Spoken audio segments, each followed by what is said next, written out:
Bienvenido a este espacio de literatura que cada día nos gratifica cada vez más, como lo conversamos fuera de pantalla con Trinidad y Viviana, y les quiero agradecer todos los comentarios. Mi nombre es Cecilia Marra del programa de radio, yo soy Digital Chile, estoy con Trinidad Sili, Viviana Masobrio, que les voy a leer un mensaje de los auditores, los radios escuchas, sin dar nombre porque a lo mejor se me imagina que como quieren quedar en privado. Pero uno de ellas nos dice, escucharlas creo que es un regalo al espíritu de los adultos mayores. No necesitan monumentos, nosotros como equipo, lo dice ella, ya lo tienen con su voz, en el corazón de los que están solos, tristes y enfermos. A este comentario lo agradezco muchísimo porque me imagino cómo estamos llegando a estas casas, a estas personas que están solas, tristes y enfermas. Y a nosotros nos produce una tremenda gratitud estar en ese momento con ustedes, que es la finalidad del programa. Y otro radio escucha dice, bellísimo cuento, el análisis e interpretación de ustedes, como siempre, muy valioso. Y hay más comentarios que los vamos a dejar para la otra semana y para que vayamos viendo el impacto que es este programa en los corazones de cada persona, en su pieza, en su living, en su intimidad. Así que nosotros les agradecemos que nos permitan entrar en ella. Y con esto le doy la palabra a Trini. Adelante, Trini. Qué bonitas palabras y mensajes los que nos leíste. Gracias, Ceci. Buenos días a ustedes, también a nuestros radioescuchas. Y hoy vuelvo con un cuento de Guadalupe Nettel, mexicana, de quien ya leímos uno de un libro que se llama Los peces rojos. Y en esta oportunidad les voy a leer Felina. Ténganme paciencia porque el cuento es un poquito largo, me costó un poco resumirlo.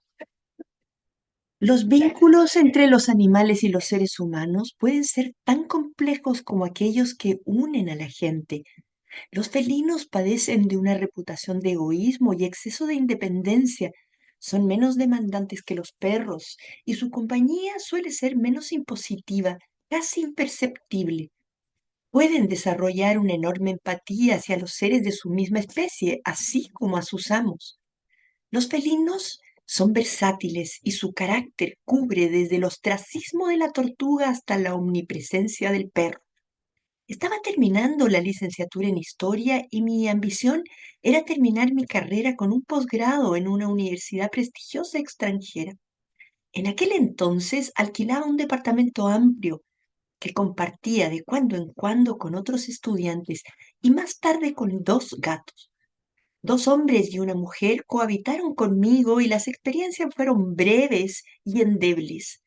Los gatos, a diferencia de los inquilinos, fueron una compañía verdadera y estable. Eso sí, dependían exclusivamente de mí. En una mañana de diciembre, mi asesora de tesis, con quien tenía una amistad incipiente, me ofreció dos cachorritos que habían sido abandonados dentro de una bolsa plástica. Yo me interesé por ellos. Me recomendó llevarlos al veterinario para constatar lesiones cerebrales. El macho, de temperamento huraño, tenía color negro como los gatos de mal agüero y unas manchitas blancas en la cara. Ella, bella, era rayada, algo rubia y de complexión delgada.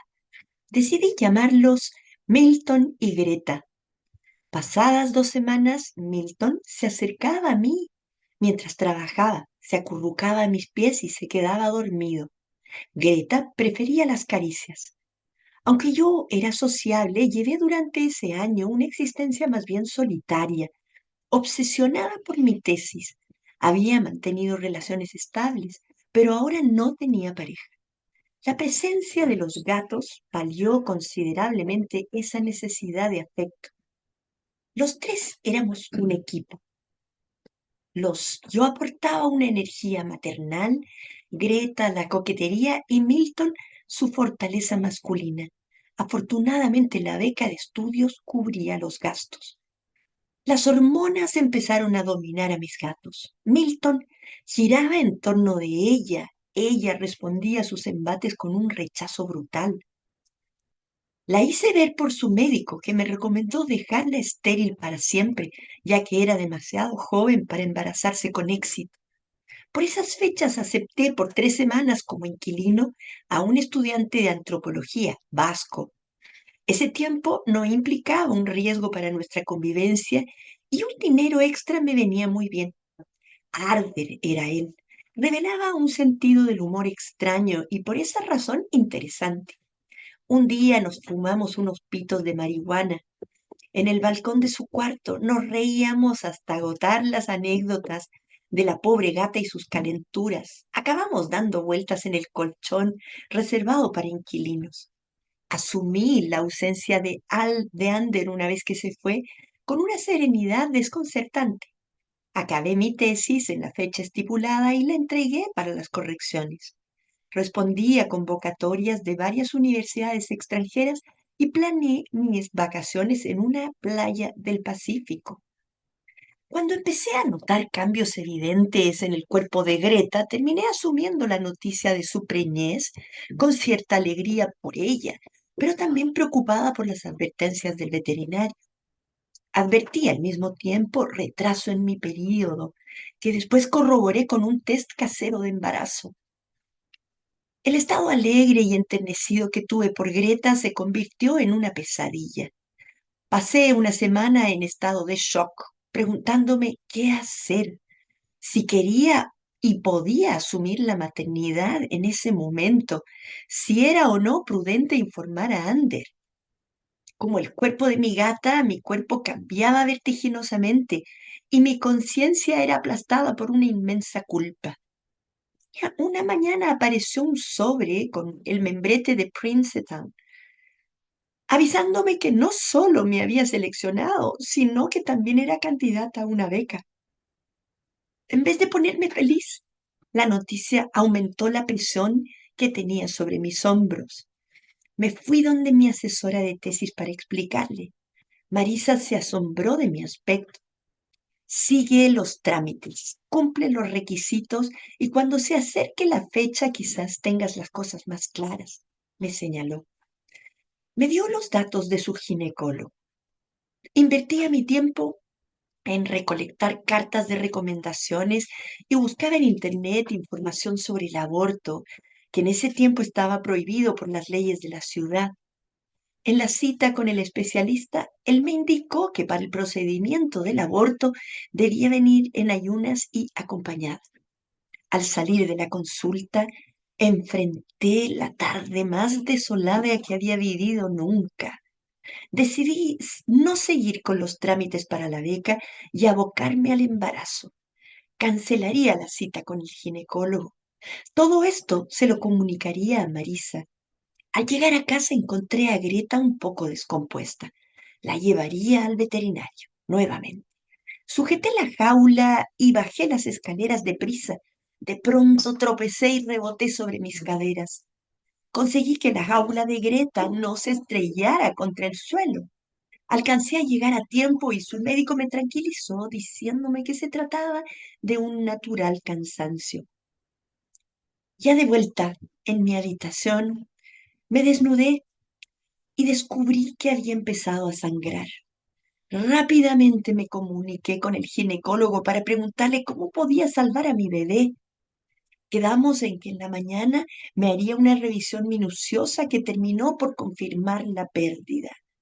Salí desolada. La acumulación de las tensiones previas, aunadas a la tristeza que sentía, me sumergieron en un estado depresivo demoledor. Greta adquirió la costumbre de ponerse en mi regazo como si instintivamente intentara cubrir con su cuerpo la ausencia del bebé que antes llevaba en el vientre.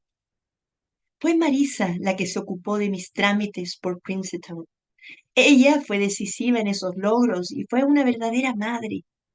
Poco tiempo después nacieron 6 gatitos en perfecto estado de salud. Los recién nacidos se aferraban a los pechos de su madre, que se la veía pletórica. Llamé a Marisa para darle la buena nueva. Poco a poco recuperé el entusiasmo por mis estudios y el viaje en ciernes. No salí de vacaciones, sino que me dediqué a preparar mi examen profesional y a meter mis cosas en cajas. Marisa sabía lo que significaban para mí esos dos gatitos.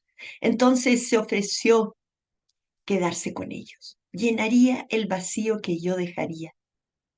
Volví a casa después de una jornada de burocracia extenuante. Noté que los gatos ya no estaban. Desolada, encontré la puerta del balcón abierta. Ni siquiera habíamos tenido la oportunidad de despedirnos. Los gatos sí que deciden.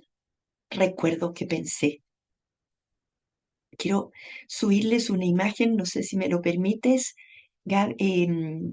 Ceci, a propósito de la imagen que imaginé con este cuento, ¿no? Está Allí bien. la tenemos. Ay, No es muy clara, pero son gatos, una gata que podría ser ella, Greta, con sus gatitos, ¿no? Hermoso. Y le cedo al tiro la palabra a Viri.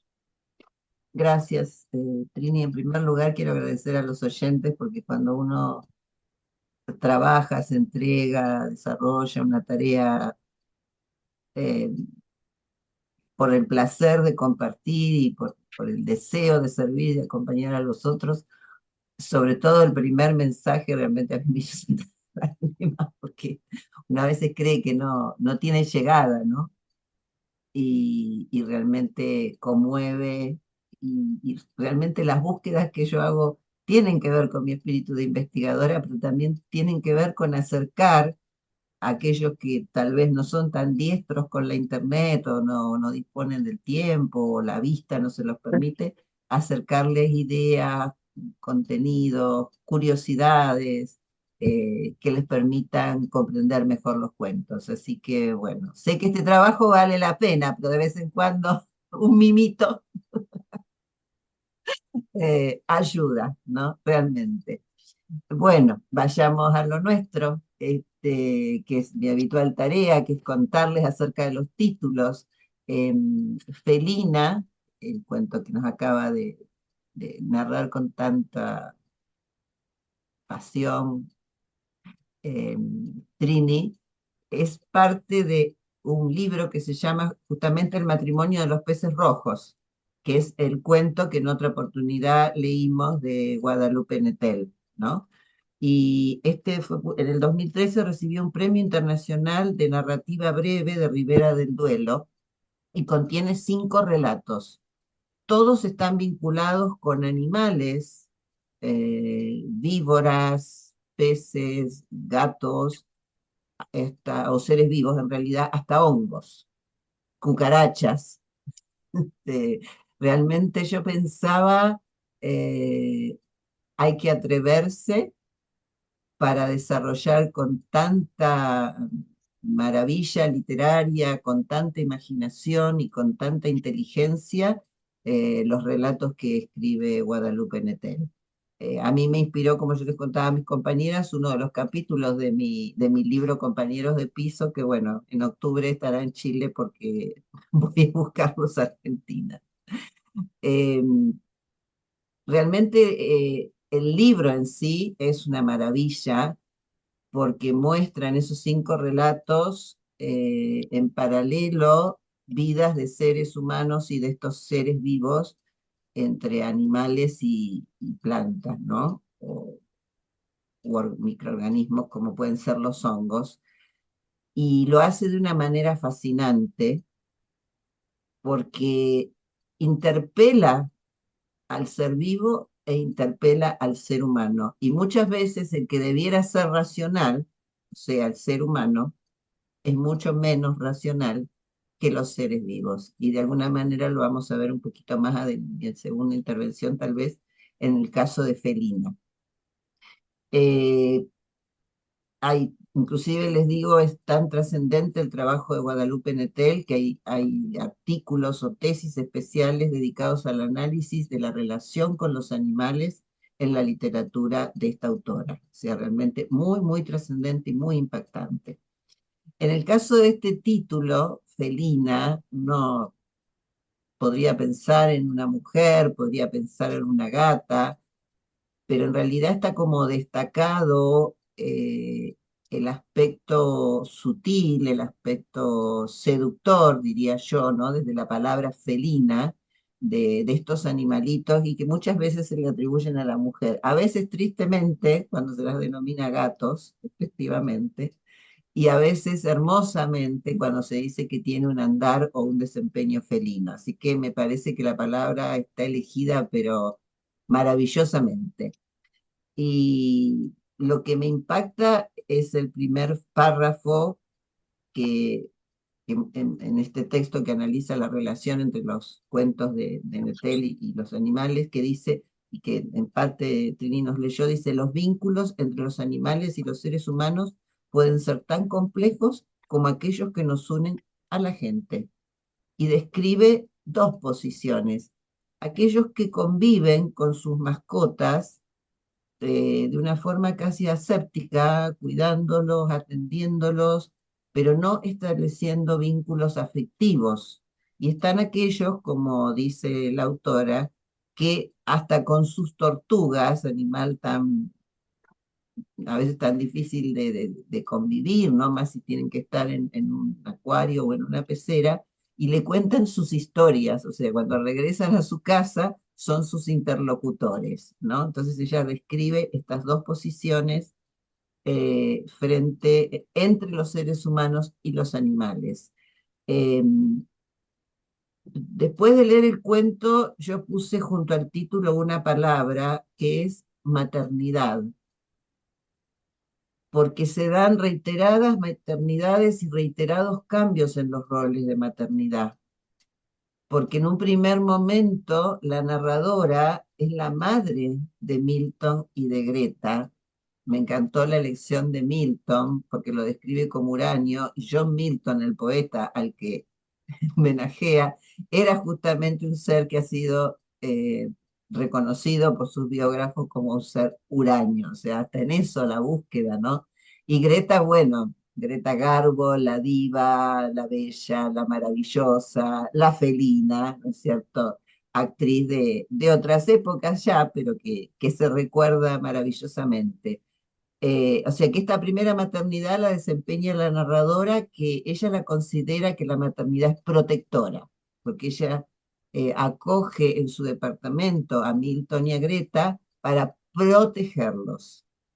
Después se revelan dos maternidades, la de Greta, que se lleva a cabo, concluye en esta maravilla que son sus 6 gatitos, y la de la narradora que desgraciadamente se interrumpe. Acá podríamos pensar que hay algo del inconsciente que se jugó, no podemos dejar afuera este pensamiento, porque una mujer embarazada con una jaula con una gata se arroja porque se arroja por la escalera, está muy bien descrita la escena, y un poco uno cuando va leyendo dice, crónica de una muerte anunciada, ¿no? Era de esperar que cayera, era de esperar que se dañara, uno decía que no se produzca la pérdida, pero desgraciadamente se produce. Y la propia narradora se increpa, ¿no? Si fue adrede, si no fue adrede, pero bueno, esa maternidad no se concreta. Y ahí hay una inversión. Greta adopta a la narradora que ha perdido a su bebé y la protege y la cuida como si fuera una mamá. Y le entrega hasta a sus gatitos, porque eso de que ella se despierte y los recién nacidos estén entre sus piernas es todo un símbolo del parto. A mí me impresionó esa capacidad de la escritora de decirnos tantas cosas, pero no abiertamente. Y hay otra mamá, que es Marisa, esa asesora de tesis, esa madre, la propia narradora lo dice en un momento, más que una amiga, más que una compañera, más que una mentora, Marisa se convierte en una mamá, porque cuando la narradora, primero sugiriéndole sutilmente que para no perder su vida de estudiante, de profesional, se haga un aborto. Estemos o no de acuerdo, eso es otro tema, ¿no? Y segundo, porque cuando ella pierde al bebé y se deprime y prácticamente se anula, Marisa sigue adelante con los trámites, sigue adelante con todo lo que hay que hacer y la sigue acompañando. Entonces creo que es un cuento sobre dos temas esenciales. Uno, la maternidad y otro, como nos decía Tini en el final del cuento, nos mencionaba sobre las decisiones. Y parece que los gatos tienen más capacidad de decisión que los seres humanos, por lo menos en este cuento. Y me callo porque no seguiría eternamente. Eh, Te paso la palabra, Ceci, y después seguimos conversando. Gracias, Vivi, gracias, Trini. Y unirme al tributo que nos hace la radio escucha cuando leí el primer comentario, porque hacemos una labor media anónima, porque no sabemos quién nos está escuchando, a quién estamos ayudando. Sin embargo, Trinidad y Liliana me han acompañado en este viaje que hemos formado las tres y lo hacemos sin saber a cuántas personas y eso eh, en muy pocas partes se ve. Así que yo les agradezco a ustedes dos, un abrazo tremendo y es el abrazo que se imagina que estos radios bien lo quieren mandar a través de mí. Y yo paso a ver los aspectos, los símbolos que hay en este cuento. Siento que es un cuento espejo. Y al final, porque al principio no me daba cuenta que era tal cual. Los gatos, Milton y Greta, simbolizan los aspectos de la vida de la protagonista del cuento. Milton representaba como la tranquilidad, la estabilidad, la fortaleza, la masculinidad, lo huraño, y Greta, femenina, sensual, cariñosa, pedía cariño, se acurrucaba. Y ahí me da la sensación de que ella tenía estas dos instancias, la protagonista en sí, porque ella escoge los inquilinos pensando en cómo se van a desarrollar con sus gatos, que al final es ella. Ella quería hijos, eh, pero tal vez como con una distancia, quería una relación pero con distancia, sin invasión, como que fuera Milton.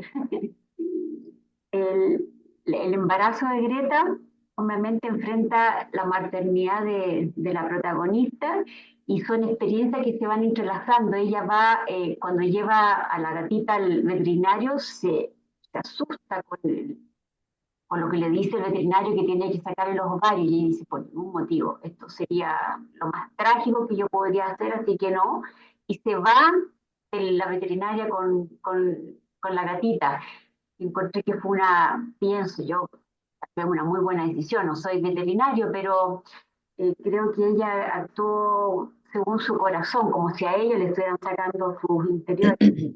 El cajón de la cómoda, qué simbólico el nido. Ella quería realmente formar un nido en su hogar también y lo formó para la gatita, un cajón con cositas para que tuviera su gatita, que al final no los tuvo en el cajón, pero ella lo hizo como de ella. En la parte psicológica, la indecisión de continuar su embarazo, el miedo al cambio, un proceso de observarse madre ella y obviamente la gatita con su embarazo activó sus propios temores. Los gatos se convierten al final, miren lo que anoté, un sustituto emocional, claro, por supuesto. Y pues que te acompañan, en realidad lo de las mascotitas y es cierto que la protagonista dice, nunca conversamos con nuestras mascotas, o los educamos o los retamos, así que quedan todos invitados a conversar. Bueno, los gatos eran muy cómodos para ella porque la independizaban, no requerían que ella les diera cariño o les daba cuando ella quería, no requerían de ella un mayor esfuerzo. Así que ahí me quedo para que Trini nos ayude a alimentar esta análisis. Adelante,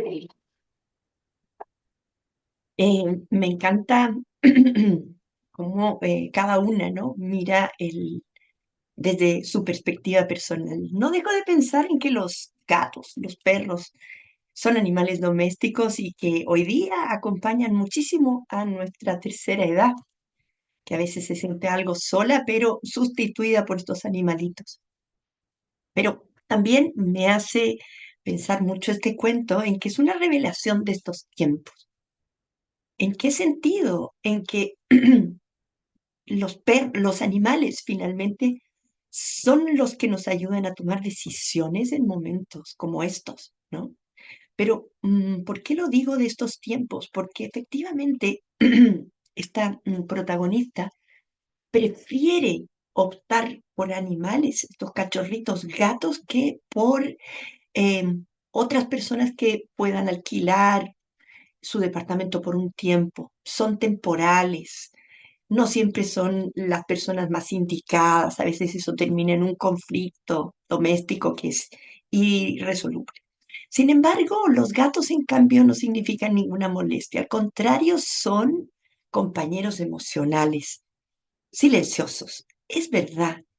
Sin embargo, creo que esa opción la están tomando también muchas parejas jóvenes, en el sentido en que prefieren tener animales a tener hijos, porque la responsabilidad es mucho mayor y hay otros valores involucrados que yo no voy a entrar a cuestionar, ¿no?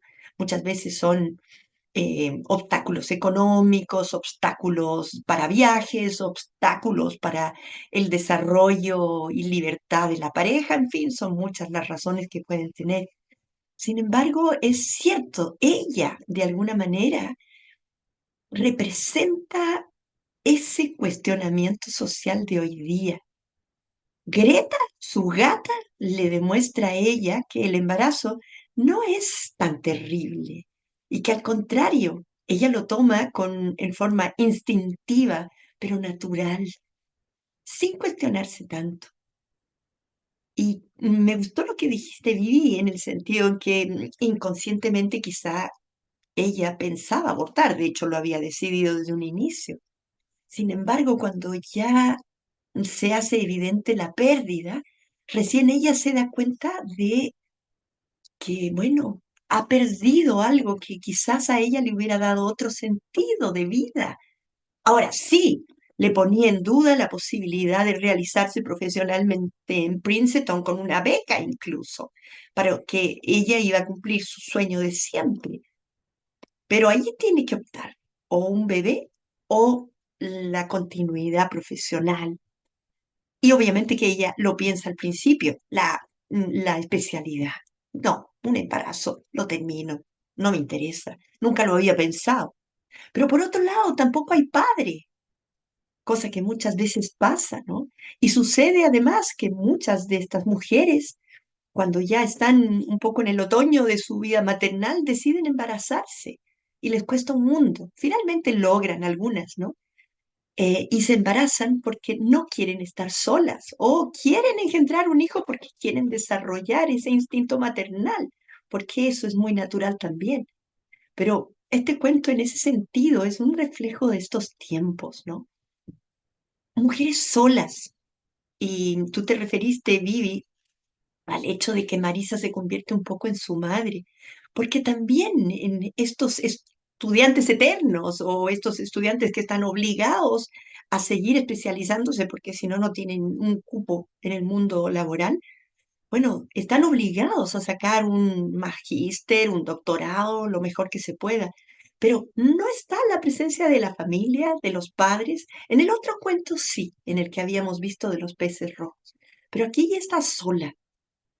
Es un cuento muy emocionante y sobre todo nos sacude como lectores en cuanto a ver la comparación de las decisiones que toman hoy los jóvenes, quizás un poco apurados por la situación de vida tan difícil que les está tocando vivir, pero también a nosotros mismos.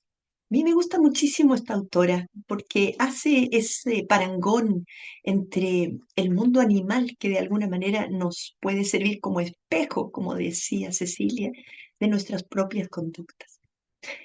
Viri, te cedo nuevamente la palabra. Gracias, Trini. Siguiendo un poco en tu línea, yo lo miraba en primer lugar, retomando un poco los cuentos sobre médicos que venimos trabajando. Acá también hay una cierta crítica a los profesionales de la salud, ¿no? porque el ginecólogo hace abortos y como que la insta, bueno, por razones lógicas, a que no demoren tomar la decisión, etcétera, etcétera, ¿no? Y después casi muy fríamente le dice, bueno, ya que pasó tan pronto, no vamos a tener que hacer raspado de útero, o sea, lógico, ellos son profesionales, pero uno no escucha la contención que se espera muchas veces de los profesionales de la salud. Y el tema del veterinario es similar, y lo dice la narradora en un momento, era un esterilizador. Ella lo ve al veterinario como un esterilizador porque le dice, no, la solución es quitarle los ovarios, la gatita está alterada por su celo, que además dura mucho más tiempo que en el caso de las mujeres, y que son, el periodo es 5 días, pues hasta una semana no más, pero al mismo tiempo le dice, cuidado, porque es muy joven, ¿no? Entonces puede tener complicaciones. Entonces, por el lado médico, creo que hay una cierta crítica. Nosotros no conocemos México en profundidad como para saber cómo es esta temática, pero siento que se deja deslizar en el cuento. Y por otro lado, también, vos que mencionabas lo social, ella habla del tema del aborto. El tema del aborto es muy especial en México porque no es uniforme. Es decir, no hay una ley que regle el aborto en todos los estados o en todas las ciudades. Y muchos de los que han leído, los críticos o analistas del cuento, dicen que esto seguramente se debe ubicar en Ciudad de México en el año 2007, porque ella dice, en mi ciudad está prohibido, no así en el estado, ¿no? Y por eso muchos lo ubican o suponen que es en Ciudad de México, donde alrededor del año 2007 el aborto estaba prohibido. Y también aparece, como acá en Chile, que en algunos el tema de las causales, ¿no? Aceptar el aborto por las variadas causales, y en algunos estados es más amplio y en otros estados es más reducido. Entonces estamos viendo un poco el rol de la mujer, el enfoque de género, que, bueno, sabemos que México en general es un país machista, ¿no? Eso no, eso sí creo que lo podemos decir sin duda, sin cuestionar a los hombres mexicanos, pero es un rasgo cultural bastante conocido. Y, y por otro lado aparece la temática de las decisiones que vos también señalabas. El destino de la mujer en México es o casarse y tener hijos o ser profesional, como en muchos casos, pero en el caso de quedar embarazada hay pocas posibilidades, bueno, por un lado no hay posibilidad de aborto y por otro lado no hay posibilidad, como señalabas vos, Trini, de familia que contenga, ¿no? De manera que esta mujer pueda seguir con sus estudios o su carrera profesional. Entonces también acá nos cuenta o nos muestra la realidad social de la mujer mexicana y las posibilidades o no de ser madre y de ser profesional al mismo tiempo. Claramente no es el caso, porque la narradora lo dice, de nacer el bebé y más no habiendo padre, tengo que abandonarlo todo. Y todo eso le había costado mucho esfuerzo y mucho sacrificio. Entonces me parece que además de la entrega en valores literarios, de lo interesante de la trama del cuento, también hay como pinceladas referidas a cómo es la vida en Ciudad de México, cuáles son las relaciones. Y también fíjense que hay una alusión al tema de la salud de una de las compañeras de piso, ¿no? Que era bulímica. Y es tan detallista esta autora que dice que tiene diferencias con esta compañera que era bulímica, porque ella creía que no era adecuado compartir el gasto del supermercado. Claro, si una persona es bulímica no come demasiado y la otra sí comía. ¿Cómo se mete en detalles de la vida cotidiana? Muy, muy fino, me impresionó, por ejemplo, ese detalle. Y la compañera de piso se fue por ese tema. Bueno, ahí actuaba la negación, o sea, no, si aceptaba que la otra pagara más de supermercado, aceptaba su problemática alimentaria, y parece que no era el caso. Y sin embargo, Amber lo acepta porque viene por 3 semanas. Y es el único al que Milton no le orina los zapatos. Ya con todos los demás. O sea, como siempre los invito a leer, pero los invito también porque hay un cierto humor irónico, ¿no? Deslizándose en oraciones, en párrafos, que les va a hacer reír mucho, a pesar de ser un cuento profundo, con cosas tristes, como es la pérdida del bebé o la necesidad de tomar decisiones, o el abandono de los gatitos. Y a mí me impresionó acá porque los gatitos, cuando ella los recibe, habían sido abandonados y estaban anudados por el cuello, como decidiendo matarlos. Entonces ella se hace cargo de ese abandono y los cuida hasta que son adultos sanos, hermosos, padres con prole, y sin embargo, cuando ellos ven los preparativos y cuando escuchan que ella se va a ir y que va a venir el camión de la mudanza, ellos desaparecen sin que se dé cuenta. O sea, la abandonada pasa a ser la narradora. Así que realmente una trama así un poco en espiral, además del espejo que me fascinó literariamente. Hasta la próxima y sigan mandándonos esos mensajes tan lindos que hacen tan bien. Adelante, Ceci. Gracias, Vivi. En realidad, un final abierto, porque me dio la sensación de que cuando los gatos se fueron, me dio la sensación de que la liberaron a ella de la decisión, que al final la asesora se iba a quedar con los gatitos, pero fue como ya el desenlace inclusive de ella. Y Nettel nos invita a reflexionar sobre las decisiones que tomamos y las consecuencias que tienen en nuestras vidas. O sea, ella se puso a fumar marihuana con el invitado, que iba a alojar un tiempo. Después eso los llevó a tener una relación y después de esa ya van dos decisiones y después de esa relación el embarazo.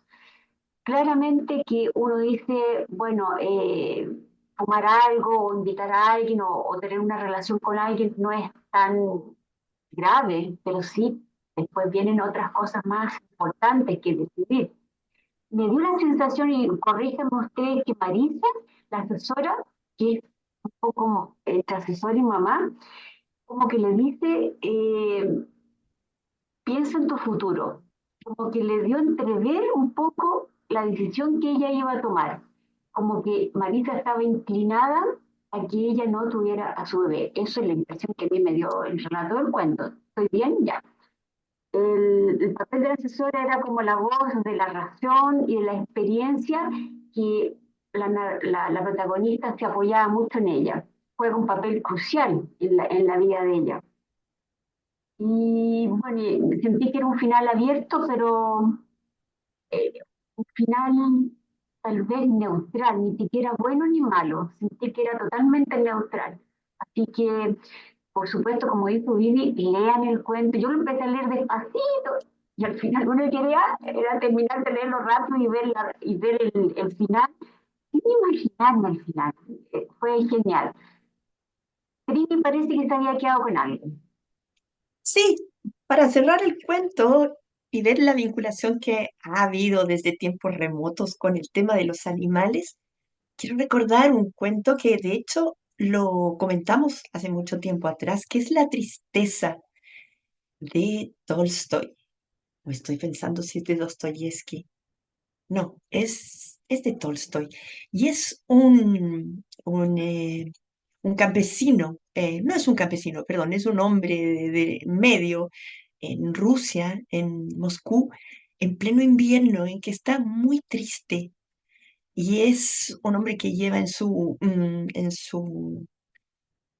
medio de locomoción de esos tiempos, en su carro, a distintos personajes que van de un lado y otro. Y tiene una tristeza profunda porque ha perdido a su hijo y también había perdido a su madre, es solo. Y ama a su caballo, que lo ayuda además a ejercer su actividad. Y se suben varios y él trata de comentar su tristeza, que ha perdido a su hijo y también anteriormente a su mujer, y nadie lo escucha. y llega finalmente de vuelta de un día en que no ha ganado casi nada de dinero a, bueno, al caserón donde viven otros tantos carreteros. Y no le queda otra, porque necesita hacerlo, de terminar comentándole a su caballo sobre su tristeza. Es un cuento precioso que lo comentamos en alguna oportunidad. Y bueno, aprovechándome un poco de la llegada que tenemos en este canal, en esta radio, y agradeciéndoles mucho también a todos el apoyo que nos han dado, porque ha sido fundamental, no puedo dejar de invitarlos a un curso que iniciaré en la Universidad Católica el miércoles 4, ya, el próximo miércoles en un curso que se hace por Zoom en la Universidad Católica de los miércoles de 12 a 1:30. Es muy interesante esa plataforma en la que hay eh, muchas personas que comentan bien y que no han leído en su vida, sin embargo, se contagian por la discusión y la conversación colectiva que hacemos. En esta oportunidad vamos a leer cuentos nuevamente de Tolstoy, de Chekhov, de Gogol, de Virginia Woolf, de Faulkner, de Hemingway. Luego vamos a pasar a algunos más modernos como James Salter y vamos a terminar con cuentos de Paul Auster. No, una novela imprescindible. No se las voy a expoliar todavía, pero los invito a inscribirse a este curso. La verdad que es un viaje interesantísimo que hacemos entre muchos lectores y ustedes pueden aportar también y aprovechar textos clásicos y algunos modernos para iniciarse en el mundo de la literatura, que si bien en muchos casos los animalitos pueden reemplazar, en este caso creo que la literatura también tiene mucho que hacer. Te lo agradezco, Ceci, también Vivi, por este aprovechamiento interesado que hago, pero no quiero dejar de llegar con la literatura y estos textos maravillosos de los que hemos ido aprendiendo tanto. Gracias, chiquillas. Invitados todo el curso lo Trini. Y en lo que estábamos iniciando el programa, me llegaron los flyers que mandamos a hacer. ¡Ay, qué bueno! Los mandamos a hacer, justo me llegaron ahora, así que se van a empezar a Fenomenal. ser distribuidos ahí con mi querida Vivi Trini, se los voy a mandar, los voy a ir a dejar personalmente, así que aquí estamos las tres, ahí, no sé si se puede ver. Gracias. Sí, se ven, las caritas por lo menos se vislumbran. Así que Hermoso. contentas porque Gracias, vamos Ceci. avanzando y yo sé que en los radios escuchan no todos se suscriben, pero los invito a que pidan ayuda para suscribirse al programa y les va a llegar a su teléfono un avisito que salió un nuevo programa en la semana y con eso nos ayudan a que otros vean el programa que todavía no lo conocen. Así que 1 millón de gracias, un abrazo tremendo y gracias por los Enorme. comentarios. Como Gracias por dijo todo. Vicky, muchas que ayuden estos comentarios, me encantan, así que muchas gracias. Chao, chao. Estupendo.